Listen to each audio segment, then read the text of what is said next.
Il va y avoir procès ou pas? Alors on ne sait pas, parce qu'aux États-Unis, en l'occurrence dans l'État de New York, vous pouvez plaider non coupable, et puis ultérieurement, après négociation avec le procureur, il est possible qu'Harvey Weinstein décide de plaider coupable. Alors tout ça c'est très contractuel, comme souvent aux États-Unis, c'est-à-dire qu'il pourrait faire un deal avec le procureur en lui disant, écoutez, vous abandonnez les charges de viol. C'est ce qui est dans les tuyaux. Ça pourrait être dans les tuyaux. Donc on peut plaider non coupable, puis plaider coupable. En revanche, on ne peut pas faire l'inverse. Il faut aussi mentionner le fait qu'aux États-Unis, le 6e amendement de la Constitution américaine garantit un procès rapide. Mais ne dit pas ce que c'est un procès rapide. Heureusement, le droit new-yorkais vient à notre secours et nous dit 6 mois. Mais 6 mois pour le procureur. C'est-à-dire que le procureur a 6 mois pour boucler son dossier. Sinon, tout s'arrête. En revanche, pour ce qui est de la défense, ils vont produire des preuves, prendre des investigateurs, etc. Donc ça peut faire durer la chose. Donc je ne vois pas un procès intervenir avant au moins une bonne année. Oui, voilà. Alors ce qui est important, c'est qu'en effet, il y a plus de 80 victimes dans ce dossier. Donc Cyrus Vance, il a dû choisir des victimes et des plaignants. Le procureur. Procureur, qui vont tenir la route, notamment parce qu'elles vont être... qui osent parler, surtout. Et qui osent parler. Mais il faut savoir que le procureur peut aussi faire passer à la barre d'autres victimes. Donc vous pouvez avoir les deux plaignantes plus X nombre. Il y en a déjà deux autres. Plus deux autres, mais je veux dire même au niveau témoin. Et ça peut accabler Harvey Weinstein et le pousser à essayer de faire un deal avant procès. Pas vraiment l'impression, elle est sur Cyrus Vance, qui avait quand même échoué dans le dossier Dominique Strauss-Kahn. Abandon des poursuites dans le dossier. Parce qu'il avait une victime qui n'était pas crédible, et c'est la raison pour laquelle, dans cette affaire, il a sélectionné avec soin les deux victimes. C'est pour ça qu'il y a eu presque 8 mois entre l'éclatement de l'affaire. Bien sûr, parce qu'il a pris le temps.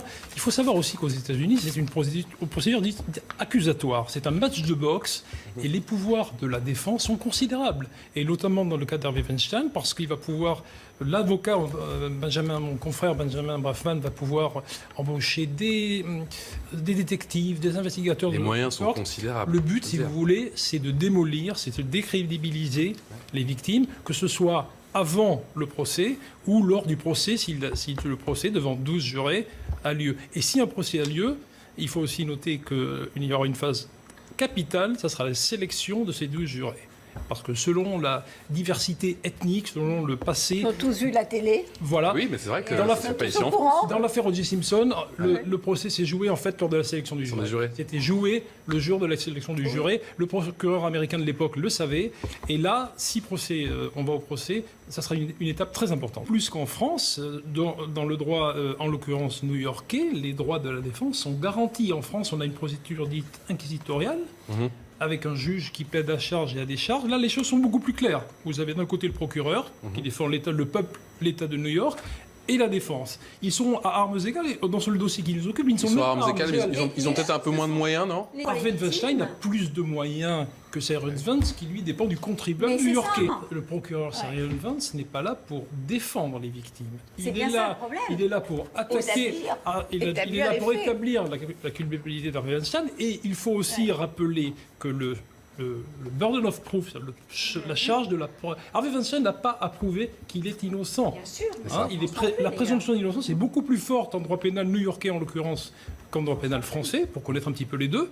Et donc, c'est à Cyrus Vance de convaincre, au-delà d'un doute raisonnable, c'est-à-dire que dans l'esprit de chacun des 12 jurés, il y a 99% de chances qu'Harvey Weinstein ait commis les faits dont on l'accuse. Et si vous avez un juré qui dit « moi, je ne sais pas », eh ben vous avez ce qu'on appelle un jury bloqué. Doute raisonnable. Et vous avez à recommencer, et ça peut se faire.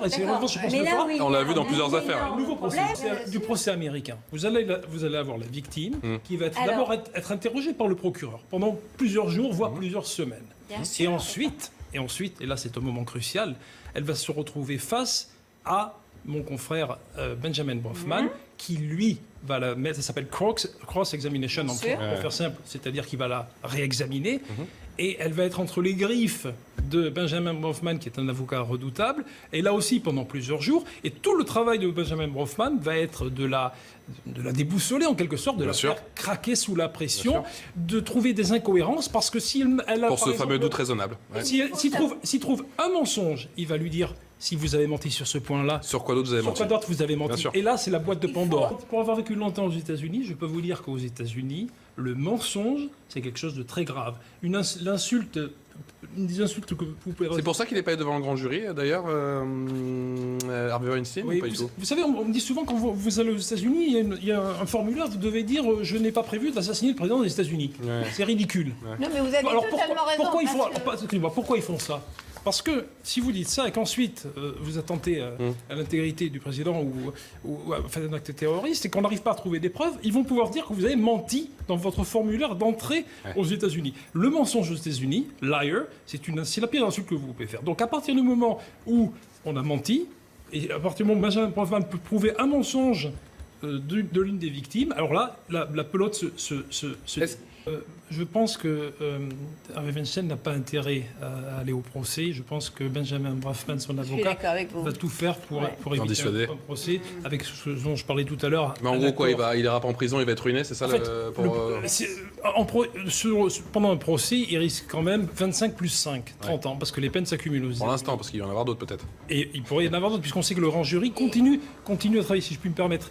Et donc, il y a ces mouvements... Il ira peut-être en prison quand même. Beaucoup de choses nous arrivent des États-Unis avec un petit effet retard de quelques années, positif ou négatif. Si Harvey Weinstein est condamné à 25 ou 30 ans de prison, eh ben, ça aura vraisemblablement un effet sur nous, Français, sur les juges, sur les magistrats en France. En revanche, s'il est acquitté, malheureusement, ça serait un échec considérable non seulement du procureur, mais de MeToo et de ce mouvement.